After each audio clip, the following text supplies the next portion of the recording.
하나님이 우리를 창세전에 택하신 것은 사랑 안에서 그 앞에 거룩하고 흠이 없게 하시기 위해서이다.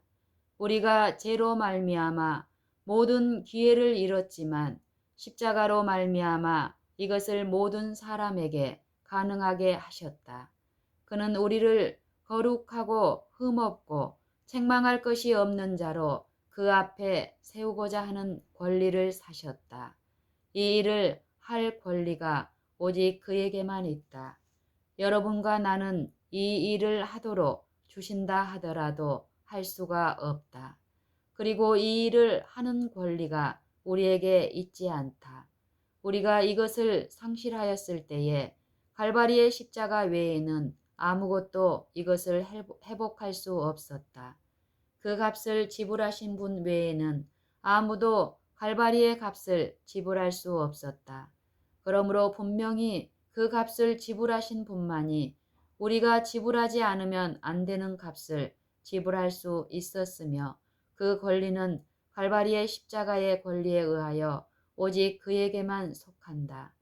갈바리의 십자가를 지지 않은 사람은 이 일을 이룰 책임을 짊어질 권리가 결코 없다. 그러므로 오직 그분만이 십자가를 짊어지셨다. 그러므로 이 일을 이룰 책임이 그분에게만 있다. 그는 능히 하실 자이다. 그는 능히 너희로 그 영광 앞에 흠이 없이 즐거움으로 서게 하실 자이다. 십자가를 지실 수 있는 그분이 십자가가 가능하게 만든 모든 일을 하실 수 있다. 그러므로 그는 능히 너희로 그 영광 앞에 흠이 없이 즐거움으로 서게 하실 자이다. 언제 하실 수 있는가? 그것이 문제이다. 언제인가? 청중, 지금이다. 지금이다. 지금이다. 간단히 말해서 그는 어제나 오늘이나 영원토록 동일하시다. 그는 과거에나 미래나 마찬가지로 바로 지금도 하실 수 있다. 그러나 오직 십자가의 길에 의하여 그것은 바로 지금 또는 언제나 여러분과 나에게 이르러 오는 것이 항상 사실이라는 것을 염두에 두자. 이것을 알기 위하여 말씀을 연구하자. 로마서 5장 21절을 읽고 그 다음에 6장 전체를 쭉 훑어보라. 이 한 이야기로 일관하고 있다. 로마서 5장의 마지막 두 절은 이렇게 말씀하고 있다. 율법이 가입한 것은 범죄를 더하게 하려 함이라. 그러나 죄가 더한 곳에 은혜가 더욱 넘쳤나니 이는 죄가 사망 안에서 왕노릇한 것 같이 은혜도 또한 의로 말미암아 왕노릇하여 우리 주 예수 그리스도로 말미암아 영생에 이르게 하려 함이니라. 이제 같이 또한을 비교 아니 대조해 보자. 비교는 결국 대조하기에 이른다. 죄가 왕노릇한 것 같이 우리는 죄가 어떻게 지배한다는 것을 알고 있다. 여기에 있는 모든 사람이 죄가 어떻게 다스린다는 것을 잘 알고 있다. 어떤 사람은 이 시간까지도 죄가 어떻게 왕노릇한다는 것을 알 수도 있다. 죄가 왕노릇할 때에 그 지배는 절대적이다. 그러므로 올바른 일을 하는 것보다 악한 일을 하는 것이 더 쉽다. 우리가 선을 행하기를 원하지만은 그러나 내가 원하는 바 선은 하지 아니하고 도리어 원치 아니하는 바 악은 행하는도다. 로마서 7장 19절. 이것이 죄의 지배이다. 그러므로 죄가 다스렸을 때에 선을 행하는 것보다 악을 행하는 것이 더 쉬웠다. 은혜도 또한 의로 말미암아 왕노릇하여 은혜가 다스릴 때에 악을 행하는 것보다 선을 행하는 것이 더 쉽다. 이것은 비교이다. 주의해 보라. 제가 왕노릇한 것 같이 은혜도 또한 왕노릇한다. 제가 지배할 때는 그 지배는 은혜를 거스렸고 하나님이 주신 모든 은혜의 능력을 뒤로 물리쳤다. 그러나 죄의 권세가 꺾이고 은혜가 지배할 때에 은혜의 지배는 죄를 거스리고 모든 죄의 권세를 물리친다. 그러므로 죄의 지배 아래서는 악을 행하는 것이 선을 행하는 것보다 더 쉬운 것 같이 은혜의 지배 아래서는 선을 행하는 것이 악을 행하는 것보다 더 쉬운 것은 사실이다. 그러므로 그 길은 분명하지 않는가? 그 길로 가자. 제가 사망 안에서 왕노릇한 것 같이 은혜도 또한 의로 말미암아 왕노릇하여 우리 주 예수 그리스도로 말미암아 영생에 이르게 하려 함이니라. 그런즉 우리가 무슨 말 하리요? 은혜를 더하게 하려고 죄에 거하겠느뇨? 회중 그럴 수 없느니라. 여러분이 그럴 수 없느니라고 말했다. 그렇다. 이제 하나님께서 은혜가 풍성하게 하기 위하여 죄짓지 않도록 금하셨고 여러분은 그것을 시인하였다. 그러므로 하나님이 조금도 죄짓지 않도록 금하시지 않았는가? 여러분은 그것을 시인하는가? 여러분은 은혜의 지배 아래서 전혀 죄짓지 않도록 하나님이 금하시는 것을 시인하는가? 회중 그렇다. 그러면 여러분과 내가 죄 짓는 것으로부터 보호를 받도록 뜻하시지 않았는가? 하나님이 뜻하시는 것을 알 때에 우리는 확신을 가지고 그것을 기대할 수 있다. 만일 우리가 그것을 기대하지 않는다면 그것은 결코 이루어지지 않을 것이다. 그러므로 로마서 6장 1절은 하나님이 우리가 죄 짓는 것으로부터 보호를 받도록 뜻하신다는 것을 보여준다. 2절에서는 무슨 말씀을 하는가? 죄에 대하여 죽은 우리가 어찌 그 가운데 더 살리요?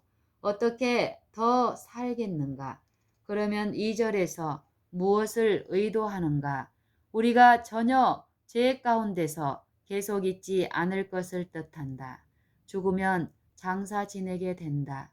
침례를 받을 때에 그와 함께 죽어 장사되었으며 다시 살리심을 받아 새 생명 가운데서 행하게 되었다.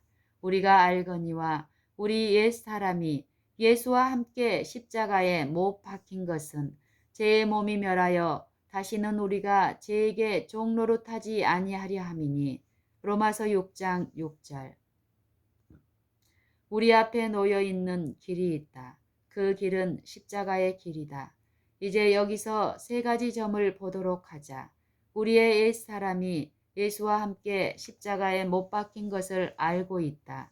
무슨 목적으로 못 박혔는가? 죄의 몸이 멸하여지기 위해서이다.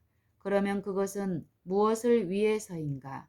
다시는 우리가 죄에게 종노릇하지 아니하려 함이니 만일 죄의 몸이 죽지 않으면 우리는 죄를 섬길 것이다. 만일 옛사람이 십자가에 못 박히지 않으면 죄의 몸이 죽지 않는다. 그러므로 죄 짓는 것으로부터 보호를 받는 길은 십자가에 못 박히고 죽는 길이다. 그러면 우리 각자가 해결할 유일한 질문은 죄 짓는 것보다는 오히려 십자가에 못 박혀 죽기를 원하는가 하는 것이다.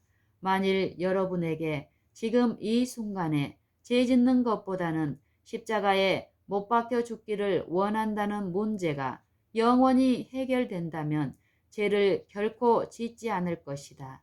예수와 함께 십자가에 못 박힌 것은 죄의 몸이 멸하여 다시는 우리가 죄에게 종노릇하지 아니하려 함이다. 그러므로 죄를 섬기는 일에서 자유스럽게 되는 길은 오직 십자가와 죽음을 통해서 있을 뿐이다. 여러분은 죄를 선택하는가? 그렇지 않으면 십자가와 죽음을 선택하는가?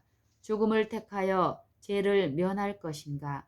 그렇지 않으면 죄도 택하고 죽음도 택할 것인가? 이것이 문제이다. 이것은 양자택일이 아니다. 죽음을 피하고자 하는 자는 죽음을 면하기 위하여 죽음을 만난다. 죽음을 선택하는 자는 죽음을 면한다.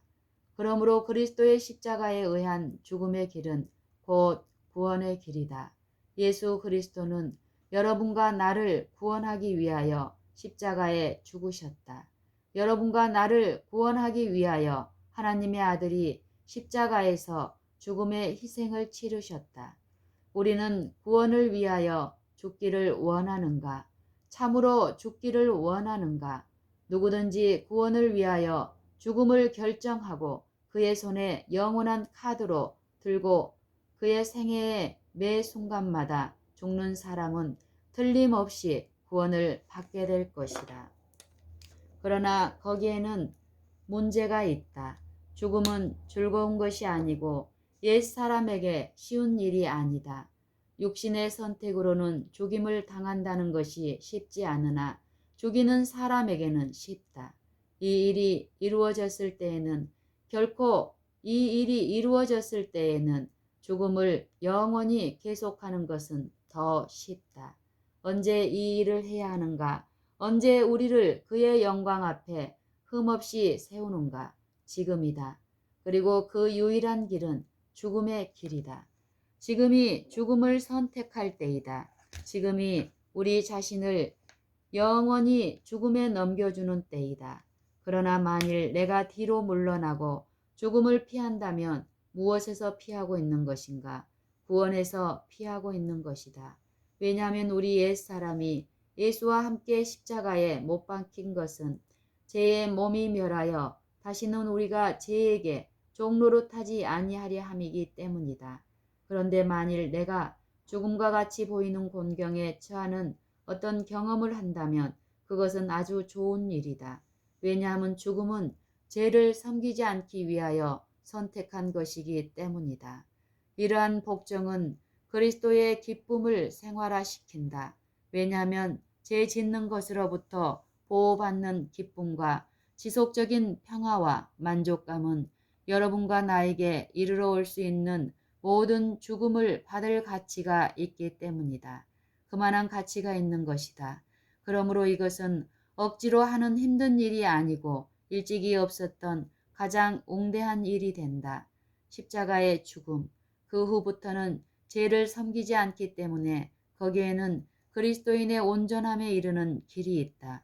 왜 그러는가? 이는 죽은 자가 죄에서 벗어나기 때문이다. 주님에게 감사하자. 죽은 자는 죄에서 벗어나 있다. 그러므로 나와 여러분의 생애에서의 유일한 결론은 나는 죽었는가 하는 것이다. 만일 내가 죽지 않았으나 이 죽음을 가져오는 어떤 일이 발생한다면 죄로부터 벗어나는 길은 그 유일한 결과이며 그리고 그것은 이 모든 대가를 치룰 만한 가치가 있는 것이다. 역시 다음 구절을 보자. 만일 우리가 그리스도와 함께 살 줄을 믿노니 1절에서 우리가 죄에서 자유롭게 될 것을 의미한다. 2절에서도 우리가 죄에서 자유롭게 될 것을 의미한다. 6절에서는 우리가 다시는 죄를 섬기지 않을 것이라고 말한다. 7절에서는 죽은 자는 죄로부터 자유롭다고 말하며 8절에서는 만일 우리가 그리스도와 함께 죽으면 또한 그와 함께 살 것이라고 말한다. 그러면 어디에서 사는가? 의 가운데서 사는가? 그렇지 않으면 죄 가운데서 사는가? 의 가운데서 산다. 매우 잘 대답했다. 그러면 로마서 6장의 1절 2절과 6절 8절은 모두 우리가 죄 짓는 것으로부터 보호를 받을 것을 말하고 있다. 9절에 대해서는 어떻게 생각하는가? 이는 그리스도께서 죽은 자 가운데서 사셨음에 다시 죽지 아니하시고 사망이 다시 그를 주장하지 못할 줄을 알미로다.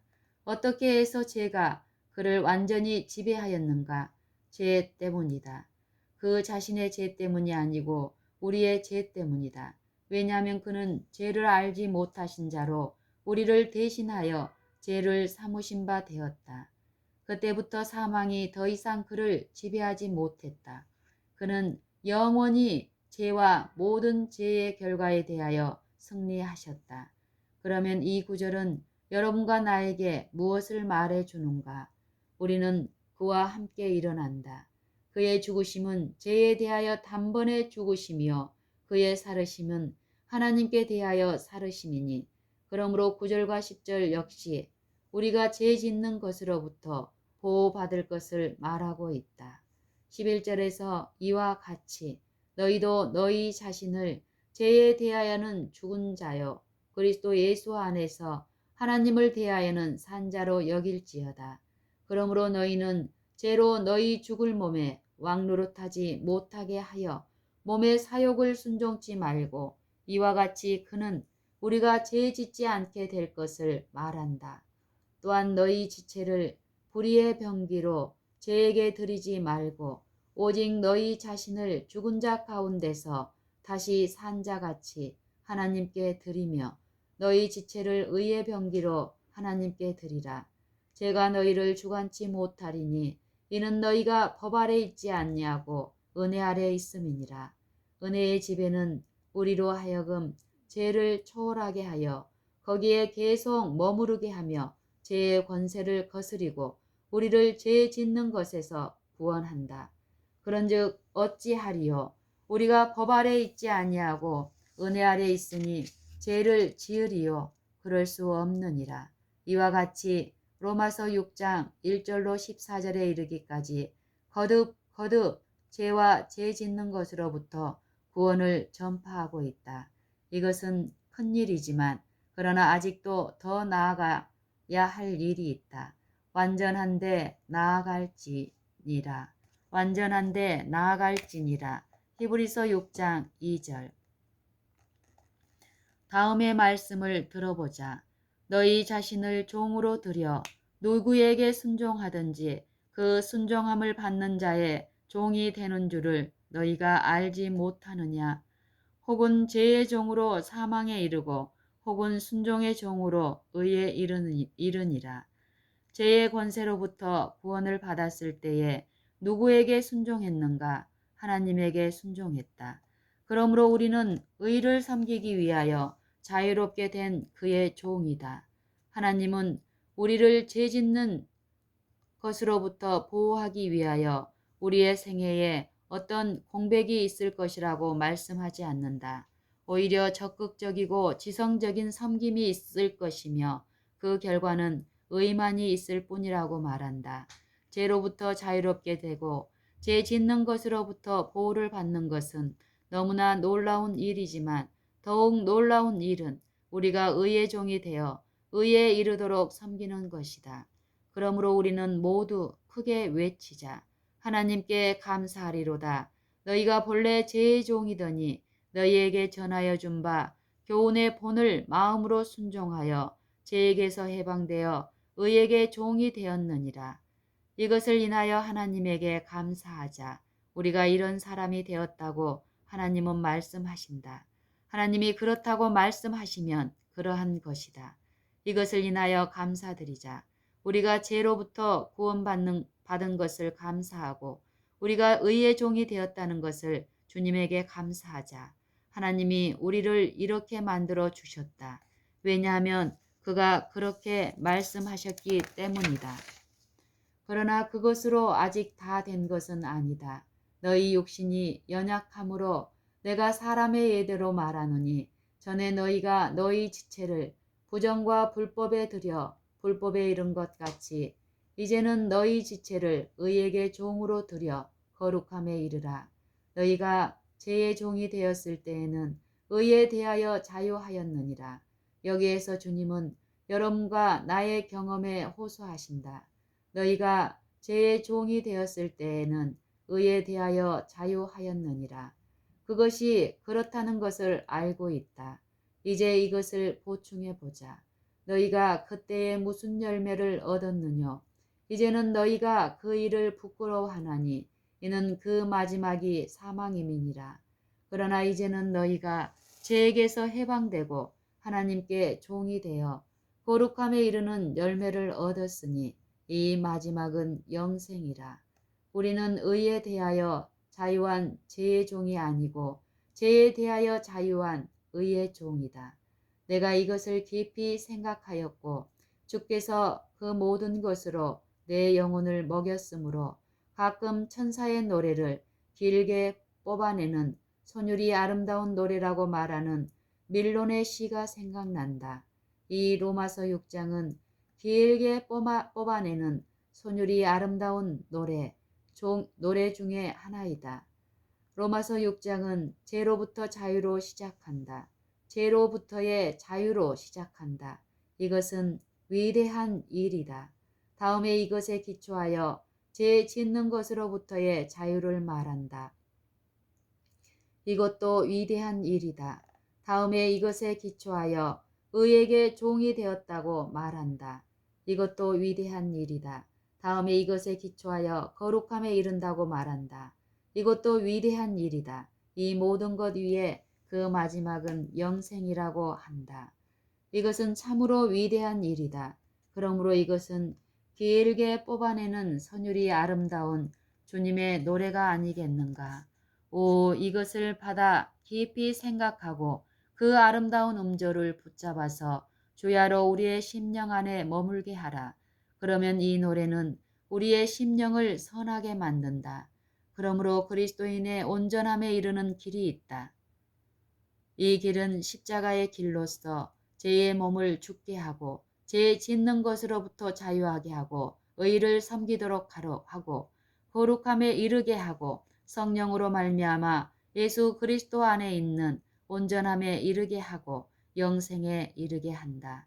다시 한번 선물은 우리가 다 하나님의 아들을 믿는 것과 아는 일에 하나가 되어 온전한 사람을 이루어 그리스도의 장성한 분량이 충만한 데까지 이르기까지 성도들을 온전케 하기 위하여 있다는 말씀을 보도록 하자. 모본을 보여주신 분이 있다. 그리스도께서 이 죄의 세상에서 죄 있는 육신, 곧 여러분과 나의 육신을 입고 세상의 모든 죄짐을 지고 가신 길, 즉 그가 온전함 가운데서 그리고 온전함에 이르도록 하신 길은 우리 앞에 놓인 길이다. 그는 성령으로 태어났다. 다른 말로 하면 예수 그리스도는 다시 태어나셨다. 하나님의 장자로서 하늘에서 땅으로 내려오셔서 다시 태어나셨다. 그러나 그리스도의 모든 행위는 우리를 위하여 정반대 방향으로 간다. 그는 죄가 없었지만 죄가 되시어 우리로 하여금 그 안에서 하나님의 의가 되도록 하셨다. 그는 살아계시고 생명의 왕이요 창시자이시지만 죽으시어 우리로 하여금 살게 하셨다. 그의 나오심은 영원 전이지만 육신으로 태어나셔서 우리로 하여금 거듭나게 하셨다. 만일 예수 그리스도께서 다시 태어나지 않으셨다면 여러분과 내가 거듭날 수 있었겠는가? 그럴 수 없었다. 그러나 그가 의의 세계에서 죄의 세상으로 다시 태어나심으로 우리로 하여금 죄의 세상에서 의의 세계로 거듭나게 하셨다. 그가 다시 태어나시고 인성에 참여하심으로 우리로 하여금 거듭나고 신성의 참여자들이 되게 하셨다. 그가 다시 태어나심으로 땅과 죄와 인간으로부터 우리를 거듭나게 해서 하늘과 의와 하나님에게 이르게 하신 것이다. 허버트 형제는 이러한 하나님의 행위는 우리를 형제로 만든다고 말했다. 이것은 분명히 우리를 형제로 만든다. 그러므로 그는 우리를 그의 형제라고 부르기를 부끄러워하지 않으셨다. 그런데 그는 성령으로 다시 태어나셨다. 이것은 성경에 쓰여져 있고 마리아에게 한 말씀이다. 성령이 내게 임하시고 지극히 높으신 이의 능력이 너를 덮으시리니 이러므로 나실 바 거룩한 자는 하나님의 아들이라 일컬으리라. 누가복음 1장 35절. 성령으로 나시고 다시 태어나신 예수님은 그 지혜와 그 키가 자라서 이 세상에서 생명과 품성의 장성함에 이르셨으며 거기서 그는 하나님에게 이렇게 말씀하실 수 있었다. 아버지께서 내게 하라고 주신 일을 내가 이루어 아버지를 이 세상에서 영화롭게 하였사오니. 요한복음 17장 4절. 그 안에서 하나님의 계획과 마음은 온전함에 달하였었다. 다시 태어나시고 성령으로 나시고 우리와 같이 혈육으로 나시고 우리의 구원의 주가 되신 예수님은 고난으로 말미암아 온전케 되시었다. 그가 아들이시라도 받으신 고난으로 순종함을 배워서 온전하게 되었은즉 자기를 순종하는 모든 자에게 영원한 구원의 근원이 되시었다. 히브리서 2장 10절, 5장 8절, 9절. 이와 같이 예수님은 인간의 육신을 쓰시고 고난을 통하여 온전하게 되셨다. 왜냐하면 인간의 육신을 쓴 우리가 온전함에 도달해야 하는 곳은 고난의 세상이기 때문이다. 그리고 그는 항상 자라나면서 항상 온전하셨다. 여러분은 이것을 아는가? 많은 사람들이 그리스도인의 온전함을 잘못 생각하고 있다. 그들은 맨 끝만을 생각한다. 그것은 하나님의 계획 안에 있다. 그러나 맨 끝은 맨 처음에 도달되지 않는다. 다시 에베소서 4장을 보도록 하자. 이 말씀은 우리가 어떻게 이 온전함, 즉 그리스도의 장성한 분량이 충만한 데에 이를 수 있는가를 여러분과 나에게 제시한 말씀이다. 내가 13절을 읽었는데 14절로 16절을 같이 읽어보자. 이는 우리가 이제부터 어린아이가 되지 아니하여 사람의 계술과 간사한 유혹에 빠져 모든 교훈의 풍조에 밀려 요동치 않게 하려 함이라. 오직 사랑 안에서 참된 것을 하여 범사에 그에게까지 자랄지라. 그는 머리니 곧 그리스도라. 이것이 여러분과 내 안에서 자라서 이루어져야 한다. 그러나 생명이 없는 곳에서는 성장이 있을 수 없다. 이것은 하나님을 아는 지식의 성장이며 하나님의 지혜의 성장이며 하나님의 품성의 성장이며 하나님 안에서의 성장이다. 그러므로 이 성경은 하나님의 생명으로만 될 수 있다. 그러나 그 생명은 새로 태어날 때에 인간 안에 심기어진다. 그 사람은 다시 태어나며 성령으로 태어난다. 그러므로 하나님의 생명이 거기에 심기어져 있으므로 그에게까지 자랄지라. 얼마나 많은 일에서인가 범사에 자라나야 한다. 천국은 좋은 씨를 제 밭에 뿌린 사람과 같다는 말씀을 기억한다. 그리고 씨는 하나님의 말씀이요. 그 씨가 심기어진다. 밤낮으로 씨가 자라는 것을 깨닫는다. 그러나 그 씨가 어떻게 자라는가를 알지 못한다. 그러나 그 씨는 어떠한가? 완전하다. 왜냐하면 하나님이 그 씨를 만드셨기 때문이다. 그 씨는 지금 싹이 튼다. 그 싹이 어떠한가? 그건 역시 완전하다. 사실인가? 그렇다. 그러나 이것은 곡식이 이삭이 아니다. 튼튼하게 서 있는 줄기도 아니다. 이것은 땅 사이에서 갓 나오는 싹에 불과하다. 그러나 그 싹은 어떠한가? 그것은 완전하지 않는가? 완전하다. 성장하는 매 단계도 완전히 성장할 때와 마찬가지로 완전하다. 그렇게 보지 않는가? 더 이상 이것에 대해 잘못된 개념을 가지고 있지 않도록 하자. 그런 생각을 버리라. 그 싹이 땅을 뚫고 나올 때에 허리를 굽히고 그것을 좀 더 보라. 참으로 감탄한 일이다. 그것이 완전하기 때문에 매력이 있다. 그것은 이 지상에 일찍이 나타난 잎사귀와 마찬가지로 완전하다. 그러나 겨우 땅에서 기어나온 연약한 것에 불과하다. 이것이 전부이기는 하나 그러나 그것은 완전하다. 하나님이 만드신 그대로이기 때문에 완전하다. 하나님은 그것과 관계를 가지신 유일한 분이다. 그렇게 보지 않는가? 이것으로 됐다. 그러므로 여러분과 나는 하나님의 말씀에 그 좋은 씨로 거듭났으며 다시 말하면 하나님의 말씀과 성령으로 태어나고 그 완전한 씨로 나았다. 그 씨가 싹트고 자라서 사람들 가운데 나타나기 시작할 때에 사람들은 그리스도의 특성을 본다. 그러면 그리스도는 어떤 분인가? 완전하시다. 그러면 바로 거기에 있는 그리스도인은 어떠한가? 완전하다. 만일 우리가 예수 그리스도의 능력을 통해서 거듭나고 하나님이 직접 그 일을 지도하신다면 그 일은 어떻게 될까? 완전할 것이다. 그러므로 그것은 그 점에서 그리스도인의 온전함이다. 예수 그리스도는 우리를 그 점에서 보좌 앞에 거룩하고 흠없고 책망할 것이 없는 자로 세우신다. 그 싹은 자라서 땅 위에 선다. 곧 다른 잎이 나와서 잎이 둘 있게 되며 각각 다른 잎과 마찬가지로 예쁘다. 셋째 잎이 나타난다. 이제는 줄기가 되어 여전히 자란다. 이제 처음과는 전혀 다른 모습이 나타난다. 정말 다른 모습이지만 그러나 전과 같이 온전하다. 마지막 온전함에 더욱 가깝게 되고 하나님의 온전하신 뜻에 더욱 가까워진다. 그러나 궁극적인 온전함에 더욱 가까워졌기는 하나 지금 서 있는 모습이 전에 땅에서 나올 때와 같이 온전하다. 때가 되면 키가 더 큰다. 이삭이 맺힌다. 그 위에 꽃이 핀다. 그 꽃 때문에 더욱 아름답다. 마침내 여물고 완전한 곡식 이삭이 나타난다. 곡식 알은 모두 완전하다. 하나님의 일이 거기에서 끝마쳐진다. 완전하게 되었다.